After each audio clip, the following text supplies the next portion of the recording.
Hi friends, ఎలా ఉన్నారు? Cosmos అంటే అందమైన సృష్టి. క్రమబద్ధమైన అందమైన సృష్టికి కాస్మోస్ అంటారు. ఇంత అందమైన క్రమపద్ధతిగా ఉన్న అందమైన పూలకి అంత అందమైన పేరు కాస్మోస్ కరెక్ట్గా షూట్ అయింది. ఇంత అందమైన కాస్మోస్ పూలనే మనం అచ్చమైన తెలుగులో సూదిబంతి అని పిలుచుకుంటాము. కాస్మోస్ సల్ఫ్యూరస్ అనేది ఆస్టరేషియా కుటుంబానికి చెందిన ఉష్ణమండల పుష్పించే మొక్క. ఈ మొక్కల్నే మనం సల్ఫర్ కాస్మోస్ అని కూడా పిలుస్తాము. కాస్మోస్ పూలు ఎక్కువగా పసుపు, ఎల్లో కలర్, నారింజ, ఆరెంజ్ కలర్, ఎరుపు, red colour, pale violet colour, chocolate colour, ఇంకా చాలా కలర్స్లో అయితే ఉంటాయి. ఇక్కడ మనం చూస్తున్న కాస్మోస్ పూల్ రేఖలు రేఖలుగా ఉన్నాయి కదా. ఇలా రేఖలు రేఖలుగానే కాకుండా ఈ కాస్మోస్ పూలలో ముద్ద కాస్మోస్ పూల రకాలు, హైబ్రిడ్ రకాలు కూడా ఉన్నాయి. ముద్ద కాస్మోస్ పూలు చూడడానికి కొంచెం బంతి పూలలా ఉంటాయి. ఈ కాస్మోస్ పూలనే కొంతమంది తురక బంతి పువ్వు అని కూడా పిలుస్తారు. ఈ కాస్మోస్ పూలు మన గార్డెన్కి ఎంతో అందాన్ని ఇస్తాయి. కాస్మోస్ పువ్వుల్లో, ఆకుల్లో చాలా ఔషధ గుణాలు, మెడిసినల్ ప్రాపర్టీస్ అయితే ఉన్నాయి. కాస్మోస్ ఆకులు లేదా పుష్పాలని టీగా చేసుకుని తాగడం ద్వారా గొంతు నొప్పి, దగ్గు, కఫం, ఇతర ఎన్నో ఇన్ఫెక్షన్స్ నుంచి తగ్గిస్తుంది. కాస్మోస్ పూలను లేదా ఆకుల్ని కషాయం రూపంలో ఉపయోగించి జ్వరాన్ని తగ్గిస్తారు. కాస్మోస్ పూలు, ఆకులు ఫైబ్రోమయాల్జియా, మలేరియా వంటి సమస్యల నివారణకు సహాయపడుతుంది. ఔషధ గుణాలున్న ఆకుల్ని, పువ్వుల్ని మనం వినియోగించాలి అనుకునేటప్పుడు అసలు అవి మనకి పడతాయో లేదో డాక్టర్ పర్యవేక్షణలో చాలా జాగ్రత్తగా వినియోగించాలి. ఔషధ గుణాలు ఉన్నాయి కదా అని మన ఇష్టానుసారం ఆకుల్ని, పువ్వుల్ని వినియోగించకూడదు. సొంత ప్రయోగాలు ఎప్పుడు ప్రమాదకరమే.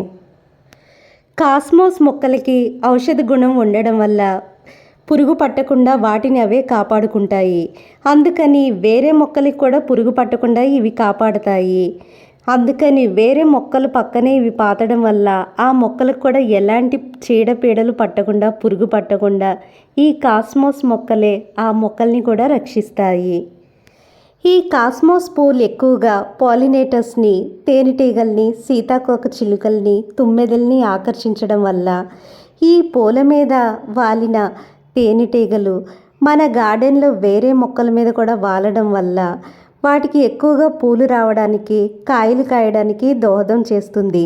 ఈ విధంగా మన గార్డెన్లో ఈ కాస్మోస్ మొక్కలు ఉండడం వల్ల పాలినేటర్స్ ఎక్కువగా ఆకర్షించబడి వేరే మొక్కలు కూడా ఫలసాయం ఎక్కువగా ఉంటుంది. ఈ కాస్మోస్ మొక్కల్ని వేరే మొక్కలతో కూడా కలిపి పెంచవచ్చు. కాస్మోస్ పూలు బాగా విడిచిన తర్వాత వాడిపోయి అవే విత్తనాలుగా మారుతాయి. కాస్మోస్ విత్తనాలని వేసవికాలం లేదా వర్షాకాలంలో మన ఆ విత్తనాలని నాటుకుని కొత్త కాస్మోస్ మొక్కలనైతే పొందవచ్చు. కాస్మోస్ కొమ్మల్ని మట్టిలో పాతడం ద్వారా ఆ విధంగా కూడా మనం కొత్త కాస్మోస్ మొక్కలను అయితే పొందవచ్చు. ఈ విధంగా విత్తనాల ద్వారా లేక కొమ్మలు పాతడం ద్వారా మనం కొత్త కాస్మోస్ మొక్కలను అయితే పొందవచ్చు. మనకి ఈ అందమైన కాస్మోస్ ప్లాంట్స్ పెంచుకోవాలని ఇంట్రెస్ట్ ఉంటే మరి కాస్మోస్ సీడ్స్ కానీ లేక డైరెక్ట్ ప్లాంట్స్ అయినా కావాలి కదా. కాస్మోస్ సీడ్స్ కావాలి అంటే ఆన్లైన్ సైట్స్లో అంటే Amazon, Flipkart, Trust Basket, Ugaoo, JioMart, Organic Bazaar, Phal Phool వంటి అనేక సైట్స్లో చాలా తక్కువ రేట్లకే కాస్మోస్ సీడ్స్ అయితే మనకి అన్ని వేరియంట్స్ అంటే కాస్మోస్ పూలలో చాలా రంగులు, రకాలు ఉన్నాయి. అన్ని వేరియంట్ సీడ్స్ అయితే మనకి లభ్యమవుతున్నాయి. ఈ కాస్మోస్ పూలలో ముద్ద, హైబ్రిడ్ రకాలు మనకి తెలిసినవే. అయితే ఈ మధ్య కొత్తగా ఈ కాస్మోస్ పూలలోనే డబల్ షేడ్స్ అంటే ఒక పువ్వులోనే 2 రంగులు ఉంటాయి. అలాంటి డబల్ షేడ్ కాస్మోస్ పూల రకాలు కూడా వచ్చాయి. కాస్మోస్ మొక్కలకి కోకోపీట్ అంటే కొబ్బరి పీచుతో తయారు చేసిన ఎరువు, vermi compost, cotton compost, seaweed extract లేదా పొటాష్, మస్టర్డ్ 1 ఫెర్టిలైజర్స్ వాడవచ్చు. ఒక్కొక్కసారి ఎన్పికే లేదా డిఏపి వంటి రసాయన ఎరువులు కూడా అతి తక్కువ మోతాదులో వాడవచ్చు. ఎరువులు వాడకపోయినా సరే ఈ మొక్కలు బాగానే పూలు పూస్తాయి. Thank you friends for watching this video. Please like this video.